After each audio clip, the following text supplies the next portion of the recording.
it's all eyes on Old Trafford for Manchester United against Chelsea. That game does dominate a lot of the back pages. So joining us to look back or look at what is making those headlines, it's talkSPORT's Angelina Kelly. How are you doing, Angelina? Angelina? I'm all good, thanks. How are you guys? Yeah, good. Yeah, very, very well. So it's all change, obviously, at Manchester United, although we're not going to yet see the new boss because it's still Ruben van Nistelrooy who's going to be in charge for this game at Old Trafford today. But what is still being said about Amorim, the new boss? Well, I've been up in Manchester all week covering this. I will say fans have been taking to Google because the majority were not too sure who he was. So a lot of people have been doing a lot of research, but I know in the papers, like you say, it's dominating everything. There's a big article in the Sunday Times with Jonathan Northcroft about six times lucky. Only if United play to Amorim's strengths. And talking about, 6.5 seasons it took for Sir Alex Ferguson's appointment before Manchester United were English champions. And there's a lot of kind of comparisons with Fergie of him being the first manager since him to be captured at a young stage of their career, where they haven't maybe been worn down by a couple of things.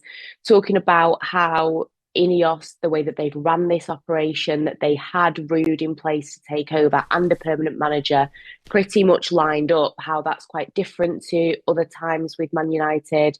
Also in the Sunday Mirror, a little bit of a contrast. Robbie Fowler has spoken and he's saying that whilst the credentials look good enough, Manchester United, it's still a completely different beast. The Premier League is a different beast. And that are they maybe making a mistake because this is a huge gamble like Erik ten Hag, because he's been, a manager from a small 3-team league. Is that too much of a risk? Speaking a lot about his personality, the way that he spoke in his recent press conference, he revealed that he turned down 3 times the £6.5 million a year United have given him from another club. He'd already spoken to Sporting and said that would be his last year at the club. So, yeah, a lot of talk. Also, one thing I will highlight, Diego Forlan has spoken. He's now a professional tennis player. Don't know if you guys knew that. Last month, he made his professional tennis debut. And there's a story about how he played against Ruben van Nistelrooy on tour, and Sir Alex Ferguson was betting on him.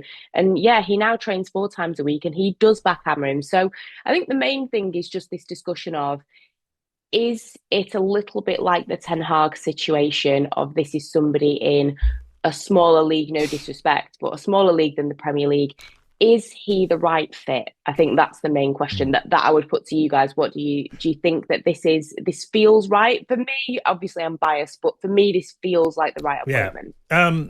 Honestly, Angelina, there is no comparison in Ten Hag's football as there is in Amorim's. There's no comparison. Amorim plays an aggressive style, which their fullbacks, wing-backs will be always advanced up the pitch. You'll see the goal numbers go up, definitely by creating chances, because that's the way he plays.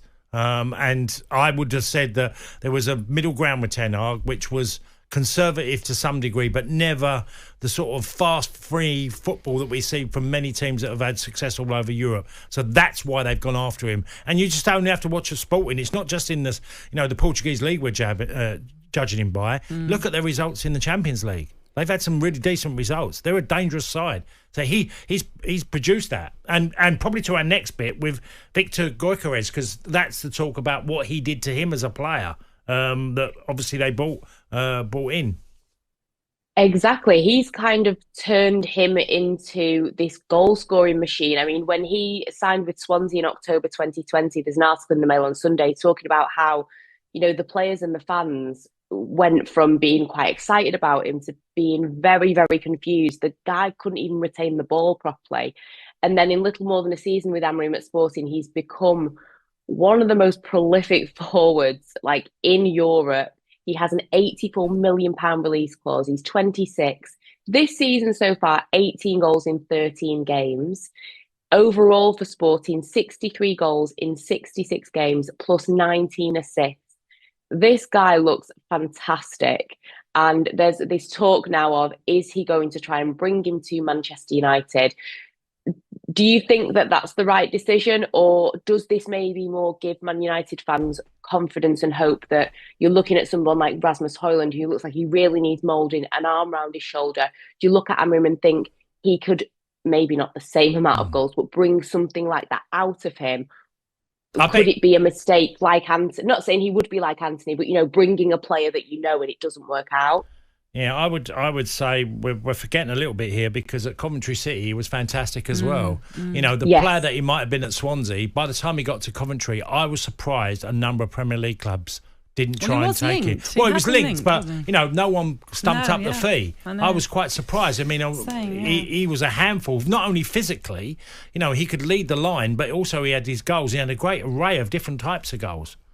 He also did say that when he started to get a bit of attention at Coventry, he reportedly was saying to his agent, I'm not considering anything unless it's a top Premier League side or a reputable, respected team in Europe. And that's why when Sporting, picked up the phone, that's why he went for them, apparently. But he had very high goals for himself. And there's talk about how if he does have a little bit of a drought, he really does beat himself up. He really is, a top professional, and just really is, like the article said, really, a goal-hungry monster. That's how he's been described.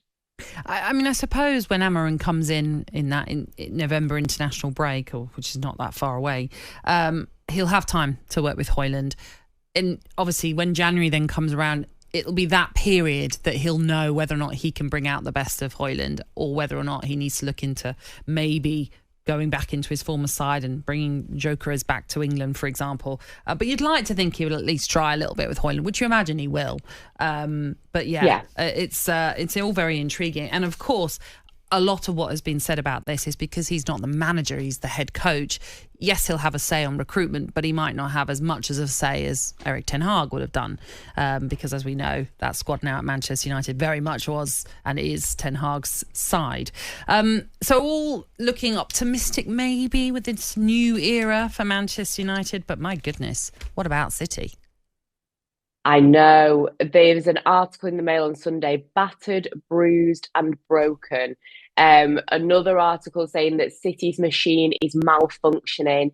This quote from the Mail on Sunday: City arrived at Bournemouth battered and bruised, and they left broken, stripped into tiny pieces by a side more accustomed than any to what normally happens when you scrap with the biggest kid in the yard. The 32-game unbeaten run has been ended.